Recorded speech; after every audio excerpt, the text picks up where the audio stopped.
अस्सलाम वालेकुम dear students. पिछले लेक्चर में हमने सीक्वेंस एंड सीरीज़ पढ़ी थी। इसके रिगार्डिंग हमने क्वेश्चंस भी सॉल्व किए एक्सरसाइज की। आज हम अरिथमेटिक प्रोग्रेशन पढ़ेंगे। डियर स्टूडेंट्स, प्रोग्रेशन दो तरह की होती है।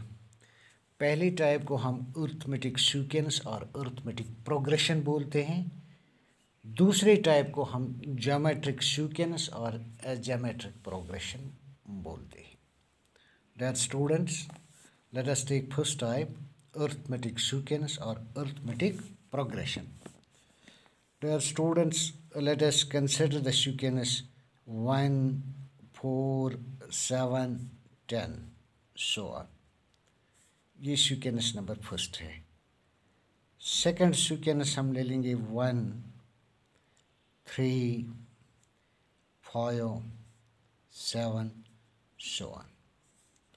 यहाँ पर थर्ड सीक्वेंस हम ले लेंगे 3, 3, 3, 3 सो ऑन। ठीक है बेटा, यहाँ पर मैंने 3 सीक्वेंसेस ली। सीक्वेंस फर्स्ट में पहली टर्म है 1, सेकंड टर्म है 4, थर्ड है 7, फोर्थ टर्म है 10। ठीक है बेटा।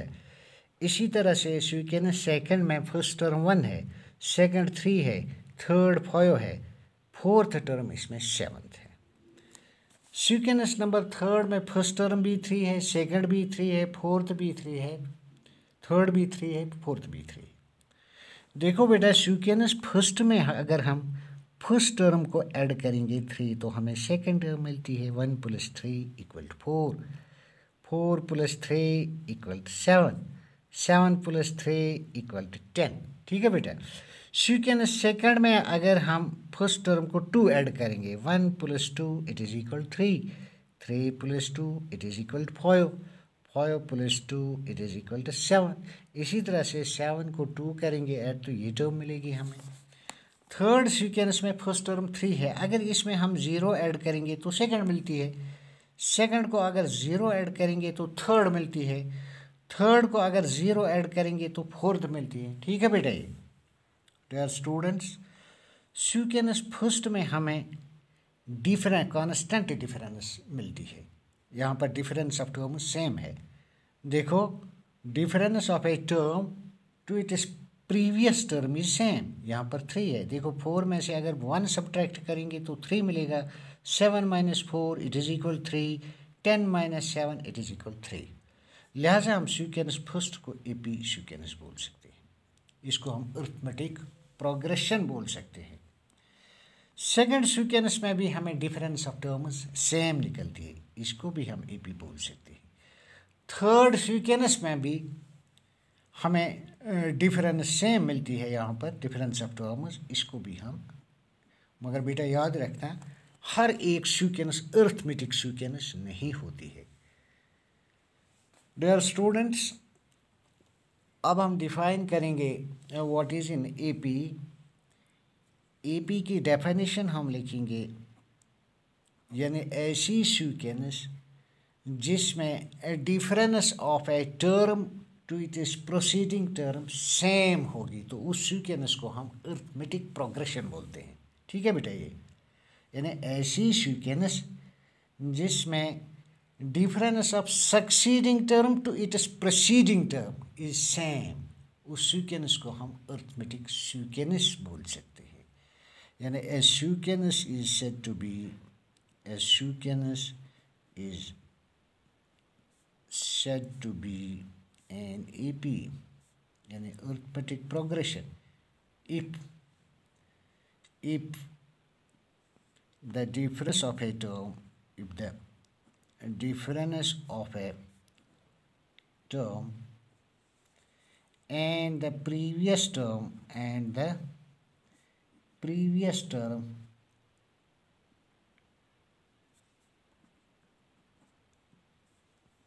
is always same,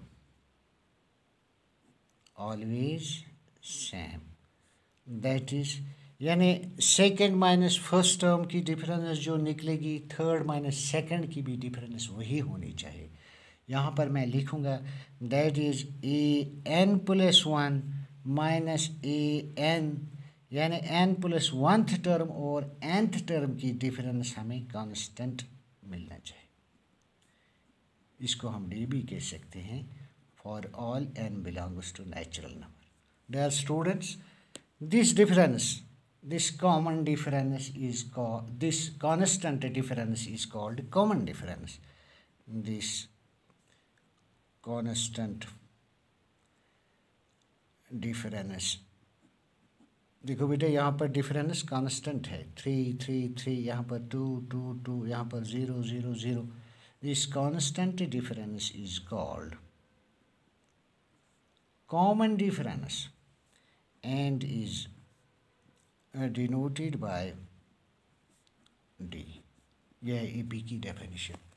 अब आप AP की डेफिनेशन याद रखोगे, sequence is said to be in AP if the difference of a term and the previous term is always same, that is an plus 1 minus an equal to constant.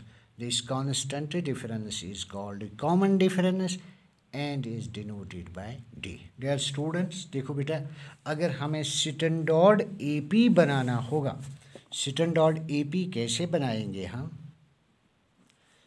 Standard AP, यहाँ पर हम let E be the first term and D the common difference of an AP, then पहली term A लिखेंगे। Second term कैसे हमें मिलती है? जब हम फर्स्ट टर्म को D ऐड करते हैं, यानी A प्लस D आएगा यहाँ पर सेकेंड टर्म। थर्ड टर्म कैसे मिलेगी हमें? जब हम सेकेंड टर्म को D ऐड करेंगे तो ये A प्लस 2D बनेगा। इसी तरह से यहाँ पर A plus 3D, A plus 4D, so on. This is called standard form of AP, while A is called first term of AP and D is the common difference of in AP. देखो बेटा, अगर हमें इस standard AP की nth term find करनी होगी, यानी last term, और वो कैन से लास्ट टर्म, अगर इसकी लास्ट टर्म हमें फाइंड करनी होगी तो वो हम यहाँ पर फाइंड करेंगे। To find the nth term of AP, nth term of AP, हमें AP की nth टर्म फाइंड करनी है। इसके लिए एक फार्मूला है, वही फार्मूला हम यहाँ पर डिराइव करेंगे। डियर स्टूडेंट्स, यहाँ पर मैं लिखूँगा let A be the first term and D the common difference, then देखो बेटा, A1 है पहली टर्म, इसको कैसे हम लिखेंगे? A प्लस, यहाँ पर फर्स्ट टर्म है A1, यानी 1 माइनस 1 लिखूँगा मैं इंटू कॉमन डिफरेंस। 1 और 1 यहाँ पर कैंसिल हो जाएगा, यहाँ पर 0 रहेगा। 0 से अगर D को हम मल्टीप्लाई करेंगे तो हमें यहाँ पर 0 मिलेगा। A plus 0 it is equal to A, यानी फर्स्ट टर्म है A। सेकेंड टर्म अब हम फाइंड करेंगे। देखो बेटा, सेकेंड टर्म कैसे फाइंड करेंगे? यहाँ पर मैं लिखूँगा A प्लस, चूँकि सेकेंड फाइंड करनी है, मैं लिखूँगा यहाँ पर 2 माइनस 1, यानी जो टर्म फाइंड करनी होगी उसको सब्ट्रैक्ट 1 करना है, into D which is equal to A plus, 2 में से 1 निकालो, यहाँ पर 1D रहेगा, यानी फर्स्ट टर्म आई A यहाँ पर, second term A plus D, this is A plus D। इसी तरह से हम थर्ड टर्म फाइंड कर सकते हैं। Third term equal to A plus, अब यहाँ पर मैं लिखूँगा 3 माइनस 1 होल D, ठीक है बेटा, which is equal to A plus 2D, है ना, ये थर्ड टर्म है A प्लस 2D। इसी तरह से हम फोर्थ टर्म फाइंड करेंगे, यानी A प्लस यहाँ पर लिखेंगे 4 minus 1 whole D, which is equal to A plus 3D। देखो बेटा, अगर मैं इस प्रोसेस को रिपीट करूँगा n टाइम्स, मुझे क्या मिलेगा?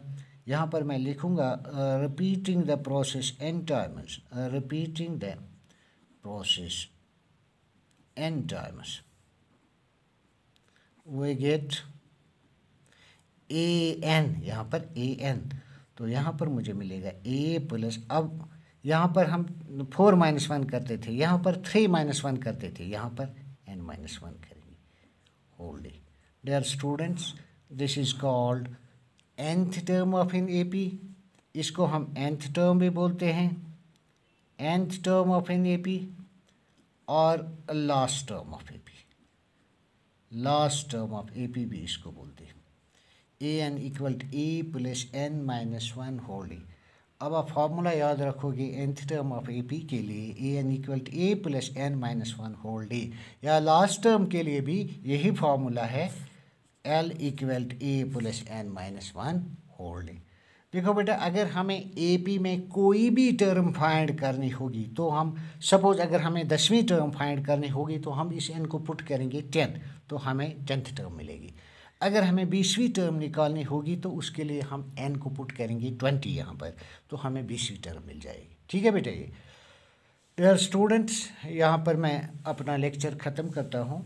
इंशाल्लाह अगले लेक्चर में हम सम ऑफ n टर्म्स पढ़ेंगे। खुदा हाफिज़।